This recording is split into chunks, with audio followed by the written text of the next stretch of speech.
love your pain, because the pain is there. And if you resist it, it sticks. If you love it, you embrace it. You embrace it in such a way, it's part of you. And the more you embrace it, it doesn't mean that it'll completely go away, but it does mean it becomes part of you in such a way that it's fluid, and maybe it does go away. But if you try to get rid of it by resisting or ignoring it, it's just going to get bigger.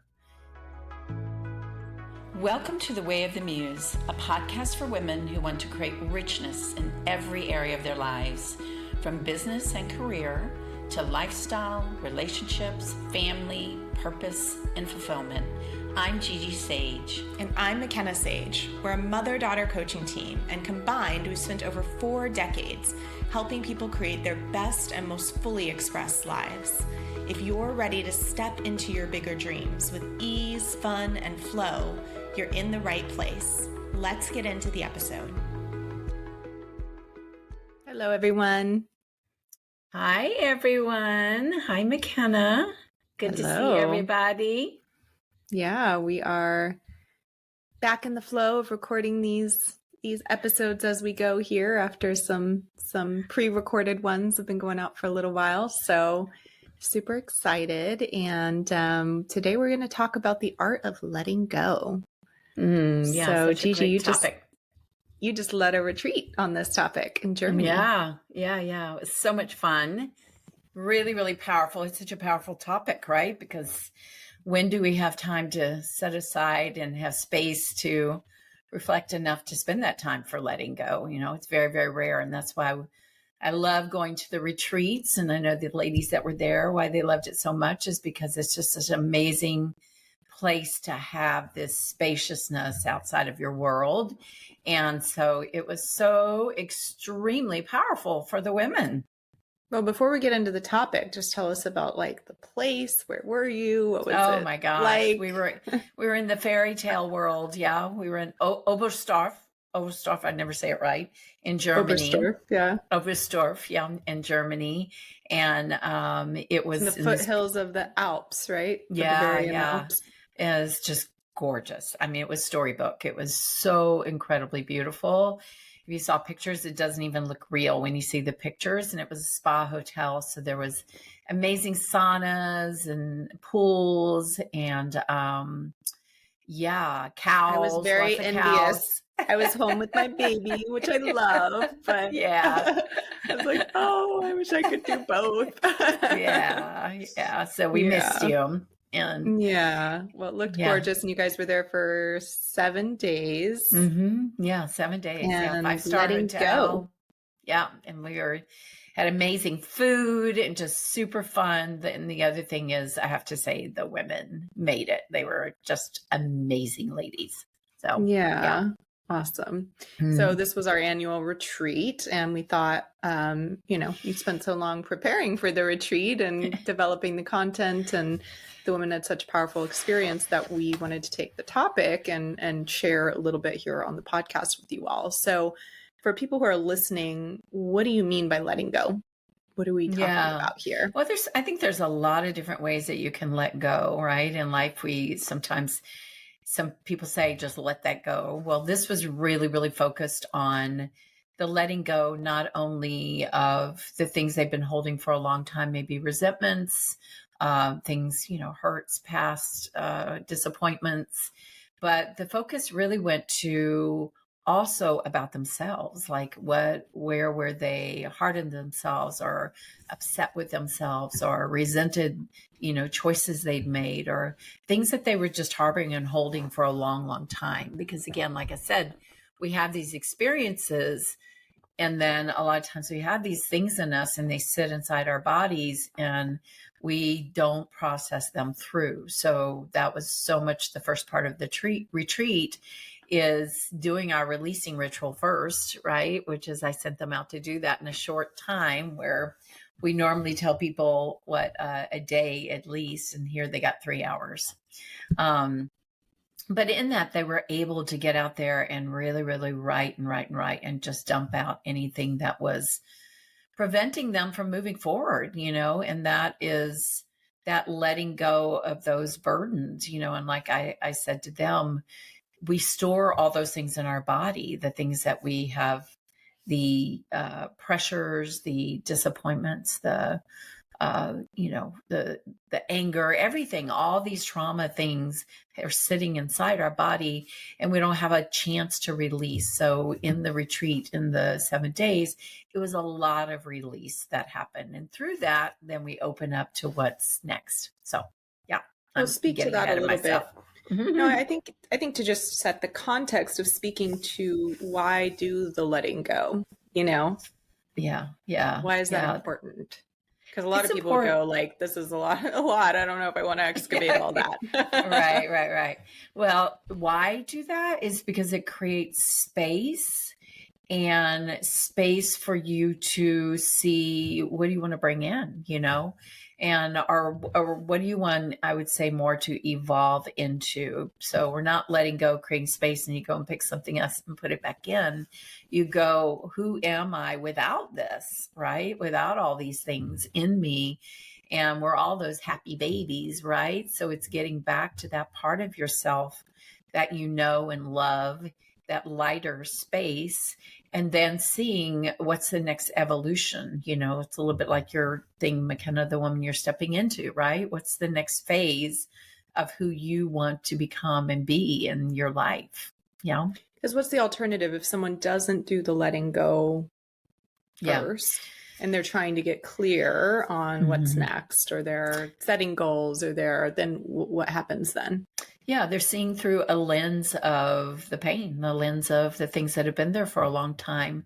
And it's hard to fully embrace, like I said, what your heart's desire, because maybe your heart is covered up, right, with a lot of emotion. And of course, we didn't let go of everything, but it was so powerful with everything that we added into the retreat. There was a huge, I think, reawakening for all the women. Everybody said so in such a way that, they remembered themselves. And I think in life, often we forget who we are, because of the pressures and the things we've been through. So to answer your question, what happens is you go through life, you're a little bit cloudy, and like you said, you don't really know what you want because, you're harboring maybe grief or pain or whatever. And so that sits on top of your desires. Yeah, I heard it said one time that disappointment is one of the biggest things for women that holds them back because they hold old disappointments. And I remember when I first heard that, I was like, I don't think that really applies to me at that time. And then when I started to look, I was like, oh my gosh, yeah, there are a lot of old things I was holding on to. And when I allowed that to move through, it really created, like you said, space for looking to see what next without coming from, like you're saying, the lens of the disappointment of, well, that's not going to work because this didn't work, or however that, was playing out for me unconsciously at the time. Yeah. And disappointment and guilt, that's another one for women, a big one. And so we named that person, we went into like, who was she, and how did she serve? Not to make her wrong, right? She served us all up until this point, and we want to honor her. We want to give her space in terms of that. Thank you. I am who I am today because of these things, and I don't have to carry that along. Yeah. So to be clear, when you say we named this person, you're saying you named the version of them. Yeah. The version of McKenna. Each woman who had the hurts or the disappointments or the guilt or who went through those things, who maybe when they look in, they go, oh, that version of me is actually kind of holding me back. But you're saying instead of making that wrong, because I think that's what a lot of people do, is they get like frustrated, or they want to just throw the baby out with the bathwater, so to speak. And you guys went in and really honored that version of them. Yeah. We honored her. We even wrote a eulogy for her. Yeah. And not for like your life, right? We wrote it for her and that part of themselves that was gone, and and had her be celebrated and also clearly let go of. So in terms of the context here with the art of letting go is, again, creating space so that you can see what's next, or you said so that you can really evolve into the version of you, like remember who you really are and evolve into the next version of you. So I think that's good in terms of setting context. I also did want to mention, you talked about the releasing ritual. You mentioned it briefly, which we've talked about on the podcast before. And if you guys want to do that process, we actually have it as a free giveaway. And that URL is wayofthemuse.com/letting go. Funny enough, right? Letting go is the URL. So wayofthemuse.com/letting go. And you can actually do that process for yourself. It's a really powerful one, very in depth, very, gets deep. Does go deep. So what else do you want to share, Gigi, just about, for our listeners, just about, what you guys went through, or how they can approach this for themselves, apart from, that's a really powerful exercise they can do.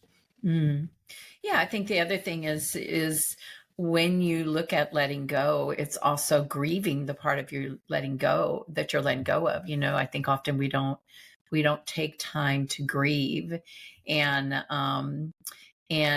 it's, say, for example, it's just as we get older, right? Or as you transition into different parts of your life, often we don't take that time to go, wow, this is a big transition. You just had a baby, right? And that is it. There's a certain letting go in that, right? And there's Absolutely. a certain grieving a life in terms of that now you have this person that you're responsible for the rest of your life. And there's a lot of grieving, and I think that allowance. And so in the retreat we went into that, the grieving, the really immersing yourself in, wow,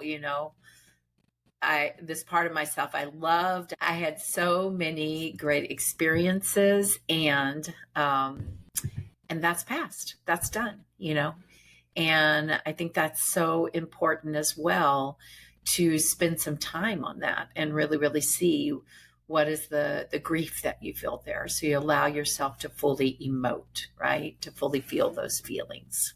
It's interesting. Sonny, my husband, always says that I'm the only person he knows that grieves things in advance. And it's because I have this awareness, which probably comes from you, sharing these things over my lifetime, of those different seasons and cycles and how things are shifting. I kind of zoom out and I go, like you were saying, and not just with motherhood, but that's a good example because it's a recent one, but I've done this many, many times in my life, is when I know a big transition like that is coming, I start to grieve and I start to sort of process it in advance.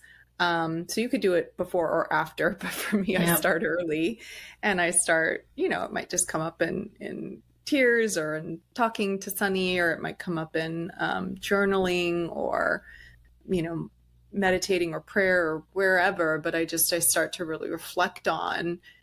Grieving is an interesting one because I start to reflect on, I think, the things I'm really grateful for one thing, like you were saying, that version of me, but also like, what is it about the chapter of life that I am maybe concluding? You could call it like my pre-motherhood chapter in this case, or they call it like the maiden. What is it about that time that was so beautiful? What did I really appreciate? And there's a kind of grieving that happens there because you're honoring it and you're letting it go.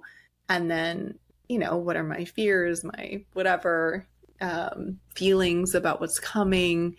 And it's something I don't think a lot of people stop or slow down enough to do. But I feel like it's a really important thing, really healthy. Is that what you're talking about here in terms of? Absolutely. It's feel the feelings, right? Because we resist the feelings, okay, that's done or whatever, or, it's sad, but no big deal. But the truth is, feel the feelings. Those feelings are there for a reason. I also in the retreat went into a part about self-compassion through a book of, I think it's Christine Neff, I think is the name, but the book is Self-Compassion. And I talked about that part of that, a part of her book that I love so much is that she says, love your pain, because the pain is there. And if you resist it, it sticks. If you love it, you embrace it. You embrace it in such a way, it's part of you. And the more you embrace it, it doesn't mean that it'll completely go away, but it does mean it becomes part of you in such a way that it's fluid, and maybe it does go away. But if you try to get rid of it by resisting or ignoring it, it's just going to get bigger. And so the point there is this: love your pain, love your grief. Immerse yourself in it, allow it to go through. And when you do that, then you come out the other side, I think, so much faster. Yeah. When you were talking, I was just reflecting on that. Like, when someone doesn't want to go in and feel or, love their pain, experience it, feel it, then, like you're saying, it often gets stuck in them, or it gets bigger. And it's bigger, more stories happen. Yeah. It seems counterintuitive though, right? Because people would think by going into it, it would get bigger. So I think there's some subtle distinctions we could make here, because there's a difference between going in and feeling the feelings and loving the pain and allowing things to move through, versus what you often call like processing or sort of recycling in a story, or cycling in a story over and over again. Yeah. So what is that distinction? Because I think that's a really important one. Well, in her book, one thing, the next step to that is loving the pain. So we even did a process where you close your eyes and you feel into your body and feel where you do have pain, and you go into that area. And she has something, it's called soften, soothe, and I can't remember the third thing, allow. And so when you think about that, if you have like physical pain and you go in and you soften around the edges and then you soothe it and you say, it's okay. It's all right. If you have a lower back that's hurting, it's okay. I know you carry a lot. Yeah. And it's all right to feel that. And then you allow the feeling. See, so in that you embrace it, right? You embrace that. It's like you would do to your child, right? Or somebody that's in pain. And the processing part is where we go in and we talk about our pain and keep processing and processing. And in that, we're always trying to talk our way through how to get ourselves out of it or whatever. And normally it is filled with stories. So it's not just about the pain, right? I feel this sadness, and then I'm going to make up this big story about it instead of just, I feel sadness. And the truth is, when people let go, and especially in the process, like when our releasing process is that they're letting go of sadness, they have no idea why. They're writing all this stuff down, but we don't know where that little pocket of sadness came from. That could have been from 10 years ago. That could have been from 3 days ago, but we know we're feeling sadness. So when we address it, we allow that. When we process, we start putting a lot of stories to it. Yeah. Yeah, it's a really subtle distinction, because something like the releasing ritual, you are going to go in and you're going to write down a lot of things, a lot of reasons why or whatever. But again, you're writing it down with the intention to move it through you and to let it go, versus to maybe analyze it or understand it or change something or something like that. I think that's a key distinction. And like you said, you're not going and talking to a whole bunch of people about it. It's really a very personal process there. So I think there's something in the intention there. And like you're saying, not just sort of cycling or recycling through the reasons why or the story or whatever that might be. So, because what is it you see if people do the opposite, if they do sit there and process and cycle through, what happens? They build more and more stories. Yeah. So that's the main thing, is then people get caught up in a loop with their stories. And you know me, I'm all about personal responsibility. I just said that to the mastermind yesterday. I do so much reflective processes with the women, and that's basically all the retreat was. because, you know, we can look outside ourselves and say everybody's doing everything to us, but I think the inner work always has to be done first, to where what part do we play in everything, right? And so I don't know how I got off on a tangent on this, but That's all right. We were just saying what happens if people do process instead of so really. process, a lot of times what I see is there's no personal responsibility. And of course, sometimes processing is important.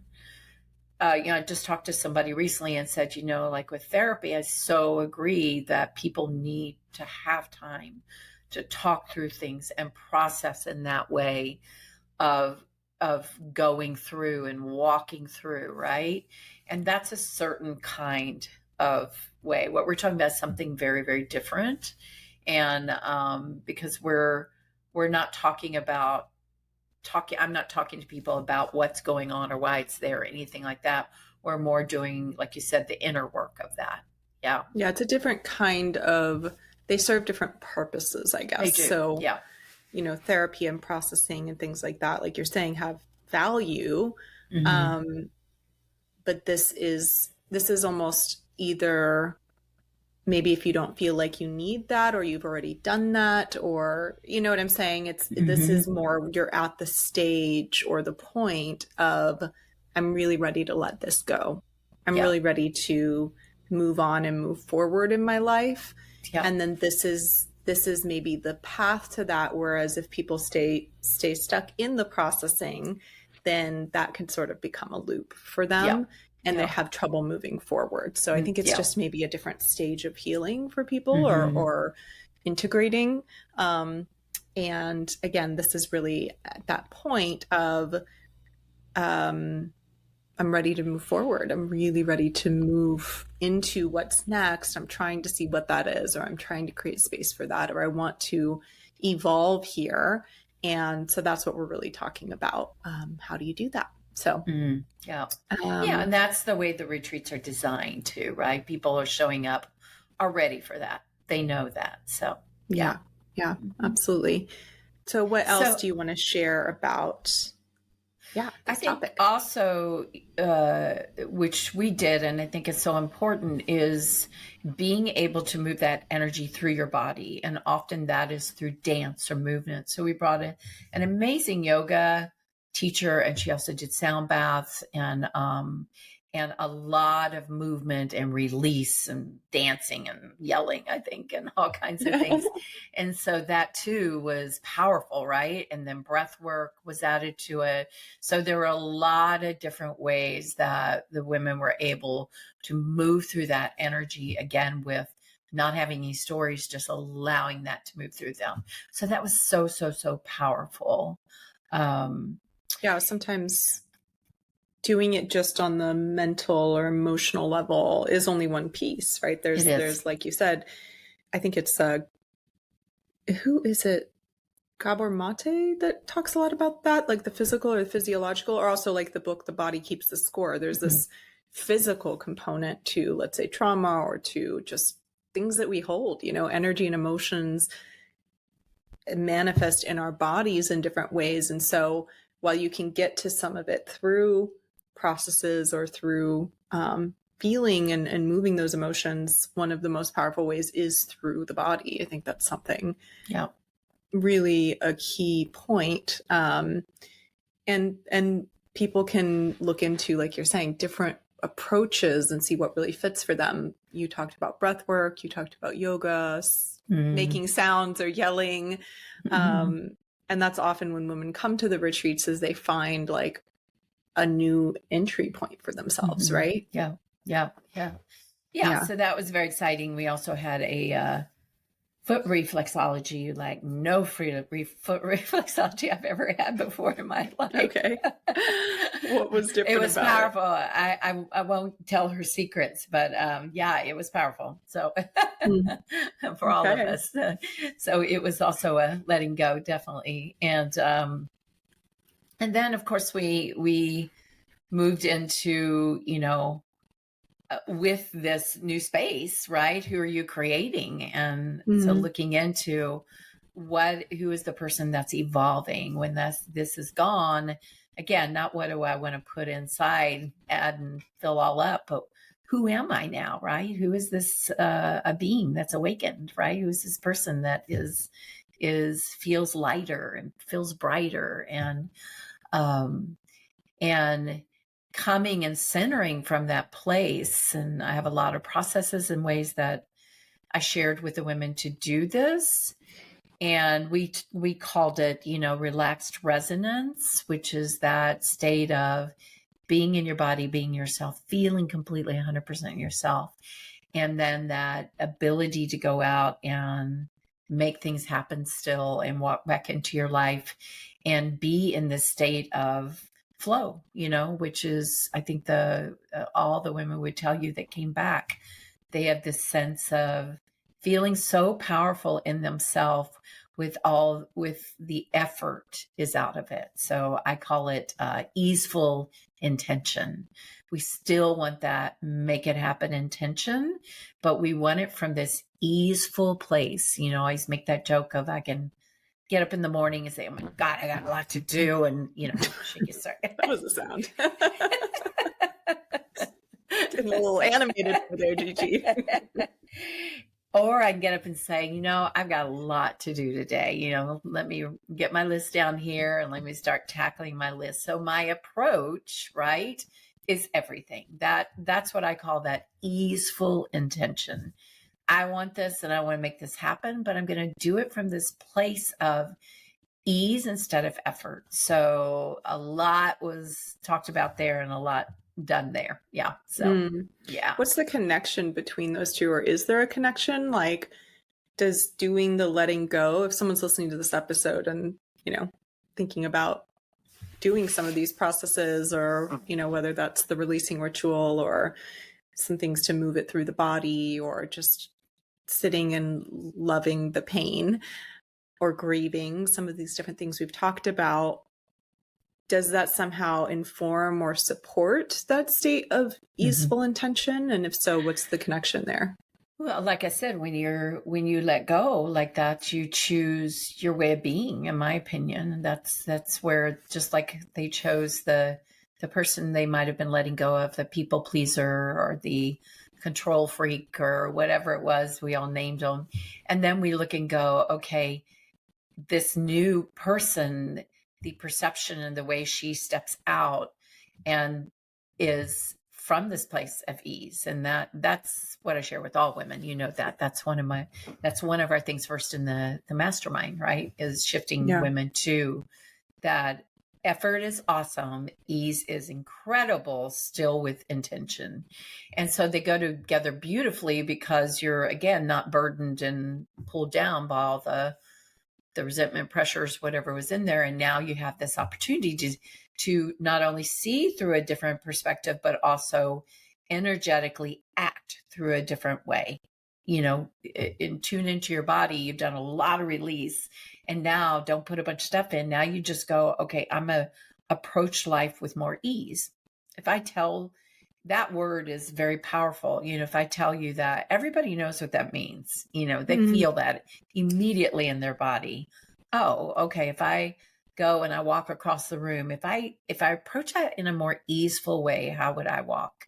And we all know what that feels like. Yeah. Yeah, there's so much we could talk about here. I don't want to go down too many rabbit holes because it's a whole other topic, but it is this piece of not going too much to flow, let's say. We call it go mode and flow mode. So not going too much into the flow, because that's, I think, what a lot of times when people start to tap into more their femininity, if they call it that, or the flow, then they sort of get into the state and nothing really happens either. It's like hard to move things forward in their life. So what you're talking about with easeful intention is keeping an energy that moves forward, but doing it from a place of ease. Yeah. And there is a slight distinction there, because effort is I'm going to go do this and do it well, or whatever you say, and easeful intention is, I think of it like this, and it's the way I describe to the women, the intention is there. I'm going to get this done, right? And there's a certain kind of inner like resonance there and commitment.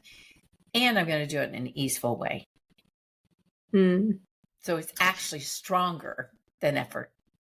I think it's one of your hallmarks or one of your big pieces of your legacy, I would say, is that, because it is the transformation that happened in me hugely in terms of your mentorship of me and our work together over the years, is going from that, effort all the time, all day, every day, to more of that easeful approach, while still, and I have different chapters and stages in my life, but definitely throughout our years of working together and everything, still going for moving things in the world, or doing business, moving things forward.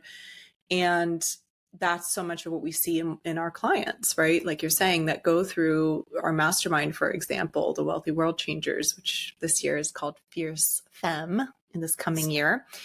And so much of what we see with the women is, over the years, is that transition to unwinding and letting go of so much, like you're talking about, and then stepping into easeful intention, where they are getting results in their lives and their businesses, moving their dreams forward, but also doing it from a very, very different place than they ever did it before, right? From more ease, from more flow, from more relaxation.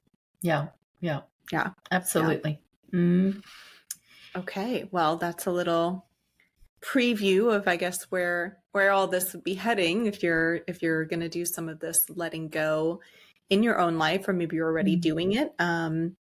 Anything else you want to share, Gigi, or is that pretty much sum it up for today? No, I think from today, it's just to share the experience. And I think, to our listeners, just to look at what pieces resonate for you. And, even like Makena said, if you are holding on to a lot, I highly, highly, highly recommend you do the releasing ritual. And because we have a video with it, right, Makena? Do we still have that or no? Yeah. That really walks you through, and it's just so powerful. And to always be looking to see, who are you evolving into? We get to recreate ourselves constantly. I'm trying to do it all the time. Yeah. And I always keeps you young. Yeah, it is what keeps me young. I'm always looking at what's the next thing to surprise people, right? And we get to reinvent ourselves all the time. And it just allows us not to get stuck and believe, that we are this way, or get a story that this is our life or this is our way. Yeah. So, but you do have to let go of some baggage, because otherwise you're carrying a lot of stuff around. So that is actually one last point that I wanted to touch on, which is, I think there's something in the art of letting go around letting go of the stories of who you think you are too. Because when you are letting go of, maybe, like you said, disappointments or things you might be mad at yourself or other people for, or whatever that is, for me, so much of my journey and again, just you mentoring me over the years, was I had certain ideas about who I was. I was serious. I was structured. I was whatever. And those had truth to them, but I had to really let go of those views of myself in order to evolve. And so that's one thing, is as you're going through some of these processes, some of that stuff might come up. It's like, you've got to give yourself room to evolve and not box yourself in and say, I am this way, and believe that you're always going to be that way. Because I think as human beings, we have this incredible capacity to evolve, to become, maybe it's not about becoming something you're not, like you always say, it's becoming more of who you really are, but not the version you've thought you are, right? It's like some other version that wants to emerge. And so that's just one last piece I wanted to touch on, because as I was just reflecting on some of the things you're sharing here, and then my own experience with that was really key for me. Yeah. That's a really, really good point, because it's true. When you let go of that, then you were able to open up to your creativity, the bold side of yourself, all those different aspects that are really you, right? And that was your personality that was on the top of that. Yeah, where before I would have said, I'm not creative at all, or I'm not, Yeah.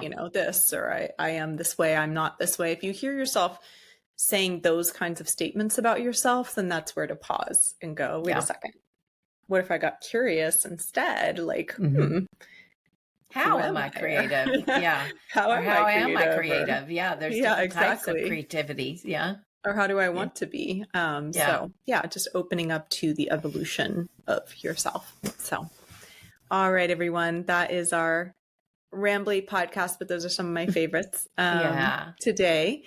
And we look forward to seeing you all in the next episode. Please share, as always, if there's someone in your life that you feel would enjoy this, get value from this, please share it with them.